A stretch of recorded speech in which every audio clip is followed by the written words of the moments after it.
किस लेवल पर इजराइल से जंग लड़ रहा है, ये वीडियो इसकी प्रामाणिकता साबित करता है।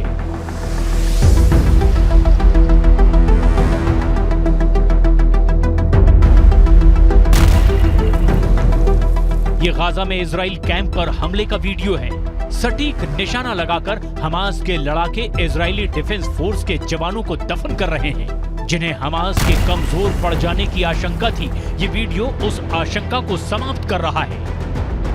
हमास फुल ऑन युद्ध लड़ रहा है, उसके कमांडर मारे जा रहे हैं, लेकिन इजराइल के हमले का जवाब देने से हमास नहीं चूक रहा। हमास के 30 से 40 हजार के बीच लड़ाके इजराइल की सेना को गाजा पर कब्जे से रोक पाने में अब तक कामयाब रहे हैं, जबकि युद्ध को 25 दिनों से ज्यादा का वक्त होने लगा है। सिर्फ 40 से 45 किलोमीटर लंबी और 6 से 12 किलोमीटर चौड़ी गाजा पट्टी के हमास लड़ाके अब भी आजाद हैं। इजराइल की तलवार उनसे अब भी दूर है। सवाल है, आखिर क्यों? क्या हमास के हमले ने इजराइल को रोक रखा है? हमास ने क्या कहा? हमास का नेक्स्ट प्लान क्या है? हमास फिर करेगा 7 अक्टूबर जैसा क्रूर हमला? हमास ने कहा इजराइल का अस्तित्व कबूल नहीं।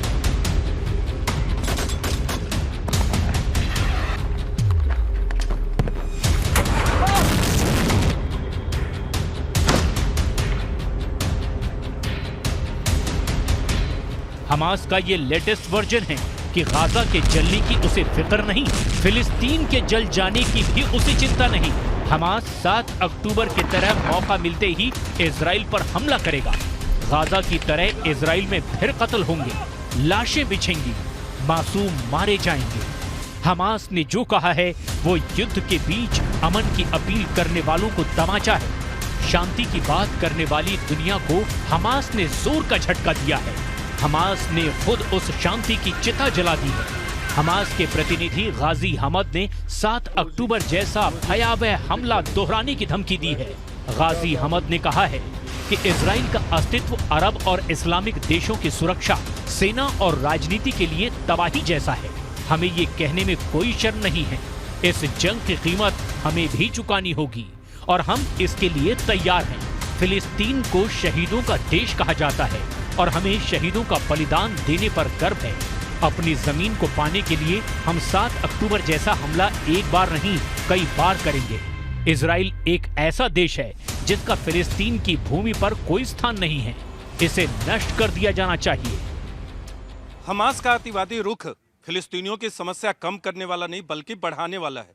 दरअसल हमास इजराइल के वजूद को ही नहीं स्वीकार करता। ऐसे में शांति की बात बेमानी हो जाती है।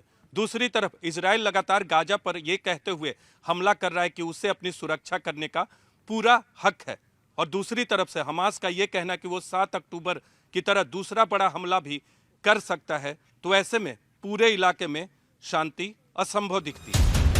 हमास का ये अतिवाद ही उसे दुनिया की नजर में खूंखार बनाता है।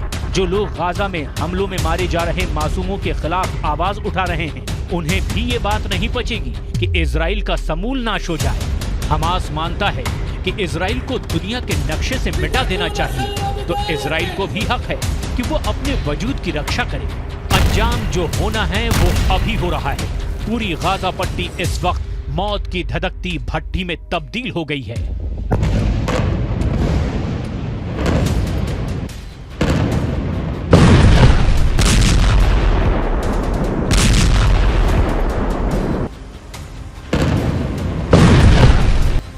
अमेरिका में रिपब्लिकन पार्टी के राष्ट्रपति पद की उम्मीदवार बनने की रेस में शामिल निक्की हेली ने कहा, आतंकी खुद बता रहे हैं कि वो क्या हैं और क्या करना चाहते हैं। इसी वजह से जंग में तब तक सीजफायर नहीं हो सकता जब तक हमास का खात्मा न हो जाए।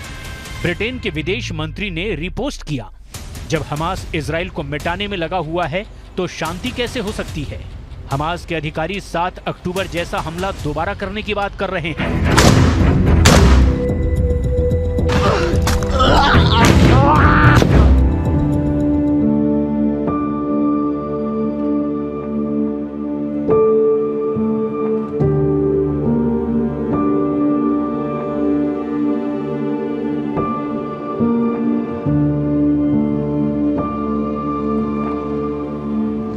हमास और इजराइल के बीच खूनी संघर्ष की संपूर्ण गाथा सालों और दशकों पुरानी है। इजराइल अरब देशों के बीच बसा वो देश है जो यहूदी बहुल है।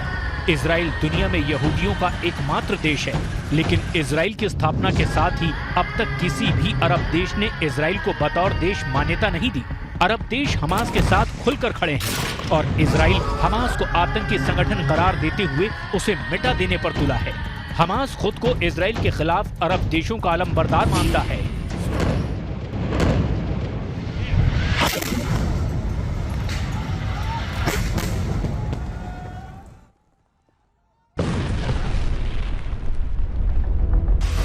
हमास ने इजराइल के खिलाफ अपने ऑपरेशन को अल-अक्सा फ्लड नाम दिया है। इजरायली पुलिस ने अप्रैल 2023 में अल-अक्सा मस्जिद में ग्रेनेड फेंके थे। अल-अक्सा मस्जिद की देखरेख की जिम्मेदारी जॉर्डन के पास है। इस मस्जिद को मुसलमानों का तीसरा सबसे पवित्र स्थल माना जाता है। इजराइल पर हमले की शुरुआत के वक्त हमास के सैन्य कमांडर मोहम्मद दईफ ने जो कहा था उसे फिर से जरूर सुनना और समझना चाहिए। 7 अक्टूबर का हमला यरूशलेम में अल-अक्सा मस्जिद को इजराइल की तरफ से अपवित्र करने का बदला है। ये कार्रवाई उन अरब देशों को हमारा जवाब है जो इजराइल के साथ करीबी बढ़ा रहे हैं। हमास का इजराइल पर 7 अक्टूबर का हमला भी इससे जोड़कर देखा जा रहा है कि इजराइल और सऊदी अरब के बीच दोस्ती होती है। सऊदी अरब इजराइल को मान्यता देता है तो बाकी अरब देशों के लिए मुश्किल हो जाएगी। ईरान, कतर, मिस्र, जॉर्डन, सीरिया, लेबनान और तुर्की जैसे देश इजराइल और सऊदी अरब के बीच किसी भी तरह के संबंधों के खिलाफ खड़े हैं। इजराइल के साथ हमास को दुश्मनी भारी पड़ रही है, लेकिन फिर भी हमास मान नहीं रहा है। हमास को अपने जिन हमदर्द देशों से मदद मिलने की उम्मीद थी, वो उम्मीद भी गाजा के आसमान में धुआं हो गई। फिर भी हमास 7 अक्टूबर जैसा क्रूर हमला इजराइल पर करने की धमकी दे रहा है। ये बात दो टूक साफ है कि हमास जितना दम है विरोध कर ले, लेकिन इजराइल हमास के खात्मे तक रुकने वाला नहीं है। ये बात प्रधानमंत्री बेंजामिन नेतन्याहू ने बार बार साफ शब्दों में कही है। 7 अक्टूबर सुबह करीब 6 बजे हमास का इजराइल पर हमला। हमास के करीब 2500 लड़ाके सीमा पर लगे तारों को तोड़कर इजराइल में दाखिल हुए और आम नागरिकों पर गोलीबारी शुरू कर दी।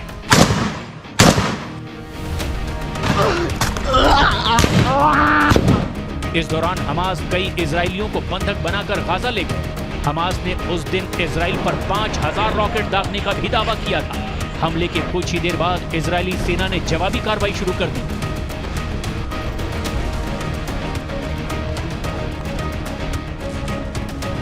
तब से लेकर अब तक 1400 इजरायलियों और 8000 से ज्यादा फिलिस्तीनियों की मौत हुई है।